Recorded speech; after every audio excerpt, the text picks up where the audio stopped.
أهلا بحضراتكم. نقدم لكم نشرة أخبار الشروق نت، يقدمها لكم روان وليد ويارا مصطفى.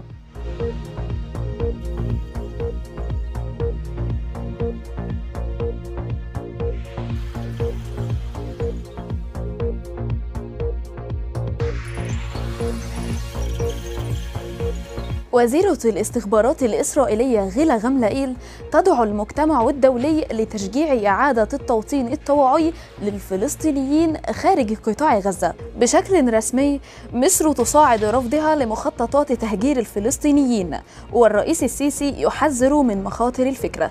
وزير خارجية الأردن: تهجير الفلسطينيين تهديد لأمننا القومي، وسنفعل كل ما يلزم لمنعه. الرئيس الفلسطيني محمود عباس نظيره الفرنسي ماكرون نرفض رفضا قاطعا تهجير الفلسطينيين والخضوع لمخططات تل أبيب في فصل غزة. الكيان الإسرائيلي يستخدم سيناريو الأرض المحروقة في شمال قطاع غزة بعد التهجير القسري من شمال القطاع إلى جنوبه. دعت وزيرة الاستخبارات الإسرائيلية غيلا غملائيل المجتمع الدولي إلى تشجيع إعادة التوطين الطوعي للفلسطينيين خارج قطاع غزة لإعادة إعمار القطاع الذي يتعرض للقصف الإسرائيلي. صعدت مصر على المستوى الرسمي رفضها لمخططات تهجير الفلسطينيين، إذ حذر الرئيس عبد الفتاح السيسي من مخاطر الفكرة، وقال إنها ستكون تصفية للقضية. وترافق كذلك دعوات شبه رسمية أصدرها مجلس أمناء الحوار الوطني في مصر لتظاهرات تضامنية مع قطاع غزة. حذر وزير خارجية الأردن أيمن الصفدي إن الأردن ستفعل كل ما يلزم لمنع تهجير الفلسطينيين، وأضاف الصفدي: لن نسمح بحدوث ذلك أبداً.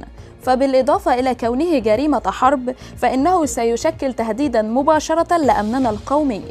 وتابع: هذه الحرب لا تأخذنا إلى أي مكان سوى نحو مزيد من الصراع والمعاناة والتهديد بتوسع إلى رقعة حروب إقليمية. جدد الرئيس الفلسطيني محمود عباس خلال اتصال هاتفي مع الرئيس الفرنسي إيمانويل ماكرون يوم الأحد التأكيد على الرفض القاطع لتهجير الفلسطينيين من قطاع غزة أو من الضفة بما فيها القدس. وأكد عباس أن غزة جزء لا يتجزأ من الدولة الفلسطينية، ولن يتم التعامل أو القبول بمخططات تل أبيب في فصل غزة.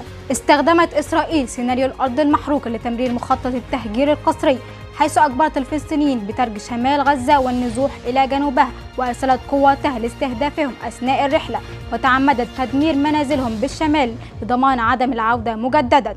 وإلى هنا تنتهي نشرتنا الإخبارية اليوم. كان معكم يارا مصطفى وروان وليد.